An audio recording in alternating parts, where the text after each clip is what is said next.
ঢাকা চট্টগ্রাম ট্রেনে উঠেই দেখি আমার উল্টো দিকে এক অসুস্থ বৃদ্ধ মাথা নিচু করে বসে আছে।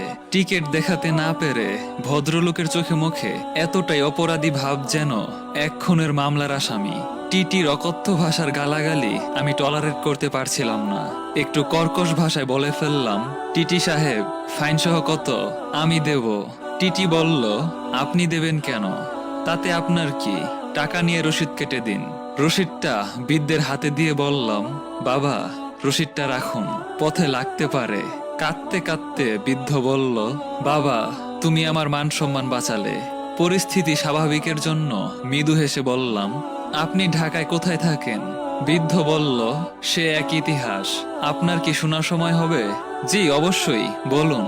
বৃদ্ধ বলল, আমি পাইকপাড়া বশিরউদ্দিন স্কুলে বিএসসি শিক্ষক ছিলাম। শিক্ষক শুনেই আমি বললাম, স্যার, আমাকে তুমি করে বলবেন। স্যার বলল, 22 বছর পর স্যার শব্দটি শুনে চোখের পানি ধরে রাখতে পারলাম না রে বাবা। টিস্যু এগিয়ে দিয়ে বললাম, স্যার, আপনার গল্পটা বলুন। 3 বছর বয়সের যমজ দুটো ছেলে আর মেয়েটির জন্মের সময় ওদের মায়ের মৃত্যু হলো। সন্তানদের দিকে তাকিয়ে আর বিয়ে করলাম না।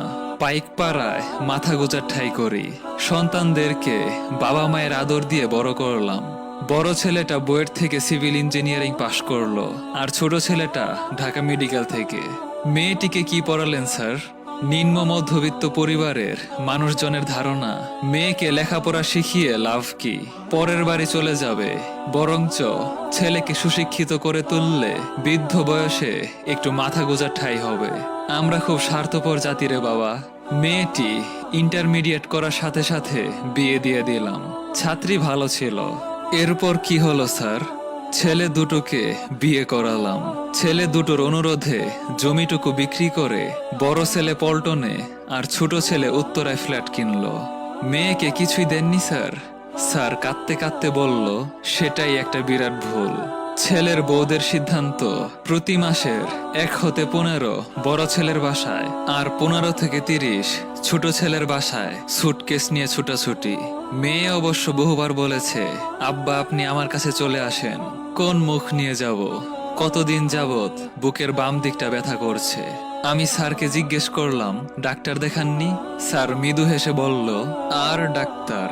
ছোট বৌমাকে বললাম আর কয়েকটা দিন থাকি। সে সুটকেসটা বাইরে ফেলে দিয়ে ইংরেজিতে বলল, সি ইউ নেক্সট মান্থ। বড় ছেলের বাসায় গিয়ে দেখি তালা মারা। দারোয়ান বলল, ওরা 2 সপ্তাহের জন্য মালয়েশিয়া গেছে। তারা জানে নির্ধারিত সময় অনুযায়ী আমার আসার কথা।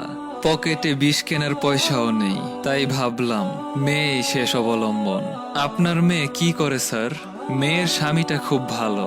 ওকে শাহজালাল থেকে কম্পিউটার সায়েন্সে পড়িয়ে ওরা দুজনই প্রাইভেট ব্যাংকে আছে।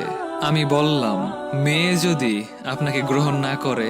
স্যার বলল, মেয়ের পায়ে ধরে কান্না করলে আমাকে তাড়িয়ে দেবে না। এত আত্মবিশ্বাস। মেয়ে কি জানে আপনি আসছেন? স্যার বলল, না, আমার তো মোবাইল নেই। নম্বর দিন, আমি কথা বলিয়ে দিচ্ছি। না না বাবা, মোবাইলে তো মেয়ের পা ধরে মাফ চাইতে পারবো না। পরে যদি নিষেধ করে দেয়?